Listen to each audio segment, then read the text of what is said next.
Hello, my name is Glenda, and I'm going to be making a soap today inspired in the Aurora Borealis. I've started by preparing my colorants. I am using dark navy blue from Nurture Soap, and even though I was following their usage rates, it actually turned out too dark for me, so maybe I used too much. The rest of the colors are neon colors because that's the impression that I get from the Aurora Borealis. I got most of my inspiration from the footage of a famous YouTuber. She lives in, I believe, in the north of Sweden, and she has done some time lapses where she has captured the Aurora Borealis. It looks really cool, and I'm going to include one of her videos where you can see that below. I am going to list all of the colorants that I'm using and the measurements in the description box below in the blog post in case you're curious. I like to disperse them in oil before so that I can break down any clumps. Pigments seem to have more clumps than micas, for example. Micas tend to dissolve more easily. The day before I prepared the embeds that I will have in the soap is going to be two pine trees, and I put them at the bottom of the mold. And I'm going to adhere them to the mold with a little bit of white soap. And as you can see, I had put it in the ground mold. I had put them in a tall and skinny mold, and I really wanted to use a loft mold for this. The pine trees are made with soap dough, and they're just pretty much like a triangular log, and I did some scoring on the sides so that they will look a little bit more like pine trees. And then I added some of that white soap in on the crevices so that it looks like snow. In the north of Sweden, where the Aurora Borealis can be seen, they have 6 months of winter and 6 months of summer. And in the winter, it snows a lot. I'm going to start by taking the temperature of my oils and of the lye water solution. I will be adding tetrasodium EDTA to the lye water solution since this part is going to be dark. It will have a lot of dark and strong colors, so I want to reduce the chance of soap scum. It is used at a rate of 0.5% of the total batch, and in here I'm adding it to the lye water solution.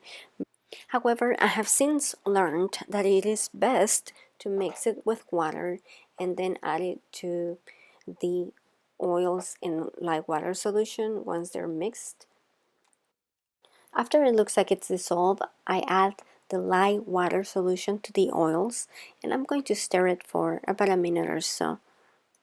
Here I actually had to dissolve the EDTA a little bit more, and this is the problem with adding the EDTA to the lye water solution. It tends to precipitate, which means that it clumps, it doesn't dissolve as clearly.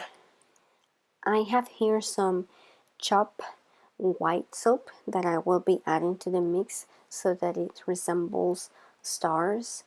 And as far as fragrance, I will be using Winter Wonderland from Nurture Soap, and it's a really good fragrance. I like it a lot. I alternated doing short bursts with a stick blender and just stirring it. I did this for about 2 minutes until I felt that I had reached emulsion phase. Then I added the fragrance and I stir it in with a spatula. I don't want to use a stick blender anymore because I want to keep the soap butter fluid. And my recipe has a lot of hard butters and hard fats, so I need to be careful with what I do to it. Once the fragrance is incorporated, I'm going to divide it into all the containers that I have for each colorant. So this is gonna be the main color of the soap, the navy blue. And now it has reached trace the soap. So maybe I brought it a little bit too close after emulsion. It looks like this fragrance is accelerating my recipe. So I'm gonna try to move quick. Pine tends to do that, pine fragrances. So when I read the reviews that it didn't accelerate, I wasn't too sure actually.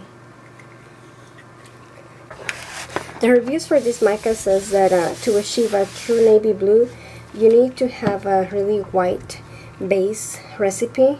So a soap recipe that produces a very close to white soap, and also to put enough, because if you don't put enough, it's going to turn gray, and if your oils have a lot of yellow tint to them, then it's going to turn green.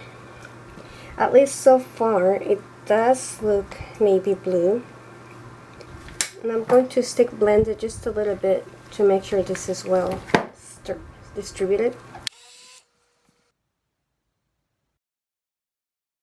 So first I'm going to put some of this into the mold.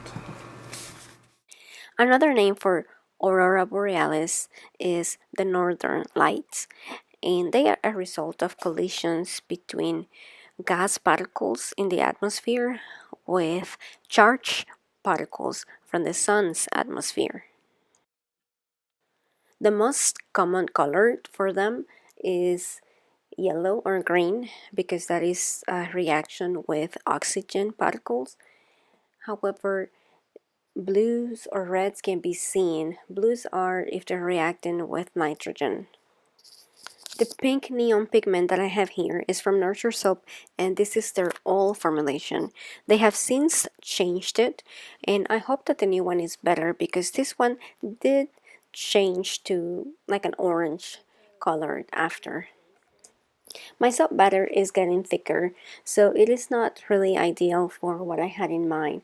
I wanted the colors to sort of bleed into each other, to blend, and that would have been achievable if my soap batter had been more fluid. To the rest of the navy blue color, I'm adding what will be the stars, or I hope they read as the stars.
Alright, so it's Wednesday today, and I think it's ready to be unmolded.